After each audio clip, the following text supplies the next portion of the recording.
Social media پر ایک بات بہت زیادہ وائرل ہے، بہت زیادہ مشہور ہے اور بار بار یہ بات سامنے آتی ہے۔ وہ بات یہ ہے کہ زنا ایک قرض ہے، اور اگر تم نے زنا کیا تو یہ جو قرض ہے یہ تمہارے گھر والوں سے وصول کی جائے گی۔ اس طرح کی بات آپ نے بھی سوشل میڈیا پر سنی ہوگی۔ بعض لوگ کہتے ہیں کہ یہ حدیث ہیں، بعض لوگ کہتے ہیں یہ کسی امام کا قول ہے۔ تو آج ہم انشاءاللہ اس پر تفصیلی بات کریں گے کہ اس کی کیا حقیقت ہے۔ تو پوری بات آپ سنیں، انشاءاللہ آپ کو یہ بات سمجھ میں آ جائے گی، اور اس کو آگے شیئر بھی کریں۔ ہم نے یہ طریقہ اختیار کیا ہے کہ جو بھی چیز دیکھ لیتے ہیں، جو بھی چیز سن لیتے ہیں، اس کو تحقیق کے بغیر آگے شیئر کرتے ہیں، پھر بعد میں بڑا مسئلہ ہوتا ہے۔ تو یہ جو بات ہے اس کے متعلق میں تھوڑی سی وضاحت آپ کے سامنے پیش کروں گا، تو آپ کو انشاءاللہ پوری بات سمجھ میں آ جائے گی۔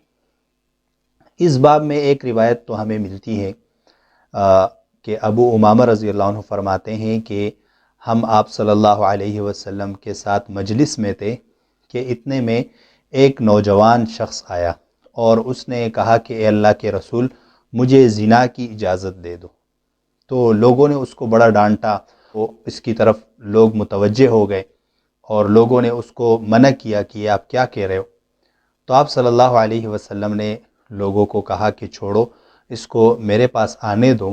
وہ شخص آپ صلی اللہ علیہ وسلم کے پاس آیا تو آپ صلی اللہ علیہ وسلم نے ان کو سمجھانے کے لیے ایک مثال دی، اور وہ مثال یہ دی کہ کیا تم چاہتے ہو کہ تم جس زنا کا مطالبہ کرتے ہو کوئی تمہارے ماں کے ساتھ یہ زنا کرے؟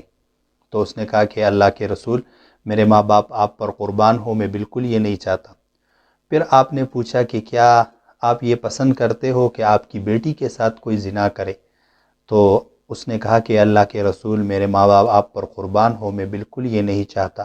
پھر آپ نے اس سے بہن کے بارے میں پوچھا، پھر پھوپھی کے بارے میں پوچھا، پھر خالہ کے بارے میں پوچھا۔ تو ہر دفعہ اس نے یہ جواب دیا کہ اللہ کے رسول، میرے ماں باپ آپ پر قربان ہو، میں بالکل یہ نہیں چاہتا۔ تو آپ صلی اللہ علیہ وسلم نے فرمایا، جس طرح تم نہیں چاہتے تو تم جس کے ساتھ زنا کرو گے تو وہ کسی کی ماں ہوگی یا کسی کی بیٹی ہوگی، کسی کی بہن ہوگی۔ تو جس طرح تم اپنی عورتوں کے لیے زنا کو پسند نہیں کرتے، تو اس طریقے سے اور لوگ بھی پسند نہیں کرتے۔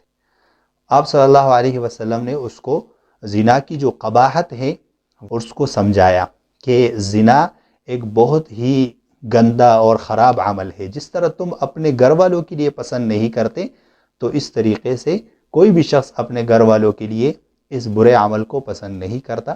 پھر آپ صلی اللہ علیہ وسلم نے اس کے جسم پر ہاتھ رکھا اور اس کے لیے دعا کی کہ اے اللہ، اس کے گناہ کو معاف کر دے اور اس کے دل کو صاف کر دے اور اس کے شرمگاہ کی حفاظت فرما۔ تو وہ شخص پھر چلا گیا۔ یہ ایک روایت موجود ہے، مسند احمد کی روایت ہے۔ اس کے علاوہ یہ جو بات مشہور ہے کہ زنا ایک قرض ہے اور اگر تم نے یہ قرض لی، تو یہ بات حدیث میں بالکل بھی موجود نہیں ہے۔ یہ حدیث نہیں ہے، اس کو حدیث کہنا یہ درست نہیں ہے۔ اس طریقے سے ایک اور روایت لوگ ذکر کرتے ہیں کہ تم پاک دامن رہو تاکہ تمہاری عورتیں پاک دامن رہیں۔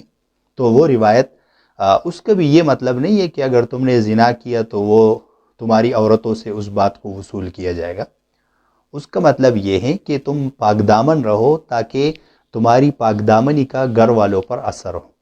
گھر کا بڑا جس طریقے سے گھر میں رہے گا تو اس کا اثر ہوگا گھر والوں پر، لیکن اس سے یہ بات لازم نہیں آتی کہ اگر کوئی شخص زنا کرتا ہے تو اس کے گھر والوں سے اس زنا کا جو قرض ہے وہ وصول کیا جائے گا۔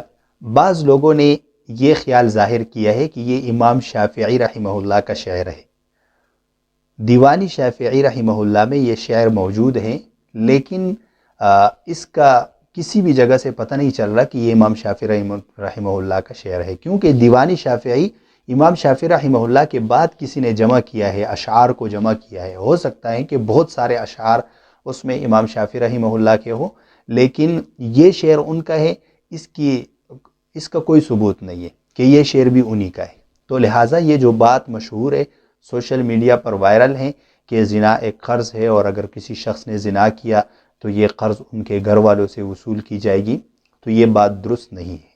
اس طرح کی جو غیر مستند باتیں ہوتی ہیں ان کو نہیں پھیلانا چاہیے، ان کو پھیلانے سے پرہیز کرنا چاہیے، بلکہ ہمیں شریعت میں یہ بات ملتی ہے کہ قرآن میں، احادیث میں یہ بات ملتی ہے کہ ایک آدمی کی گناہ کی سزا دوسرے شخص کو نہیں ملے گی، اور بہت ساری مثالیں ہمارے سامنے موجود ہیں۔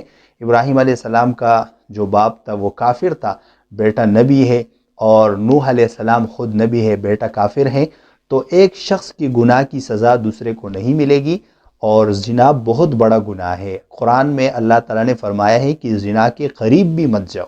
بہت سخت وعیدیں زنا پر موجود ہیں، لیکن یہ جو ایک روایت بیان کرتے ہیں کہ زنا ایک قرض ہے اور اگر تم نے زنا کیا تو یہ تمہارے گھر والوں سے وصول کی جائے گی، یہ بات درست نہیں ہے۔